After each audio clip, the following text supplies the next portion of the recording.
ரிஷப ராசி அன்பர்களுக்கு உங்களுடைய வாழ்க்கையில் வந்து பார்த்தீங்கன்னா அடி மேலே அடி, நீங்கள் வாங்காத அடி கிடையாது, அதை பார்க்காத பிரச்சனை கிடையாது மாதிரி பாசத்துக்கு கட்டுப்பட்டு நடந்து படக்கூடிய சூழ்நிலை ஏற்பட்டது. ஸோ இப்போ உங்களுடைய ராசி அதிபதியான சுக்கிர பகவான் கரெக்டாக இந்த ஜூன் மாதம் 9ஆம் தேதிக்கிட்ட உங்களுடைய ராசிக்கு 3ஆம் இடத்துல இருக்கக்கூடிய குருவுடன் இணைந்து பயணிக்க போகிறார். அப்போ ஆல்ரெடி குரு பயிற்சி 2ஆம் தேதி தான் வருது. அப்போ 9ஆம் தேதியிலேருந்து நீங்கள் எந்த விஷயத்துக்காக பொருளாதாரம் சார்ந்த விஷயத்துக்காக ஏங்க காத்திருக்கீங்களோ, சார் பொருளாதாரம் இல்லாதனால தான் சார் எனக்கு ஒரு பெரிய அங்கீகாரம் கிடைக்கல, சார் இந்த அமௌண்ட் கிடச்சிருந்துச்சுன்னா நான் வேறு லெவலில் ஒரு அப்டேட் பண்ணியிருப்பேன் அப்படிங்கிற ஒரு எண்ணம் இருக்குல்ல, அதை நீங்கள் சரி செய்ய போகிறீங்க.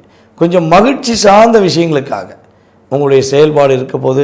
அதே போல் காதலித்து கொண்டிருக்கிற நம்முடைய ரிஷபராசி பெண்களாக இருக்கட்டும் ஆண்களாக இருக்கட்டும், உங்களை ஏமாற்றி கொண்டிருப்பவர்களுக்கு சரியான பாடம் கொடுக்க போகிறீங்க.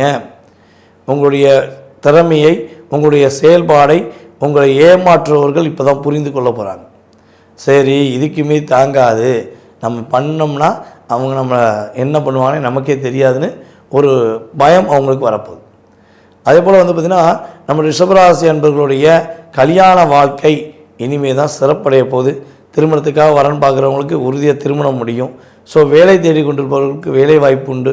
அதே போல் வந்து பார்த்திங்கன்னா உங்களுடைய அமைப்பின் ரீதியாக திருமண வாழ்க்கை போராட்டம் இருக்குது, கணவன் மனைவி ஒற்றுமை இல்லை, ஒரு புரிதல் இல்லாத சூழ்நிலை இருக்குன்னா அது சரியாக போகுது.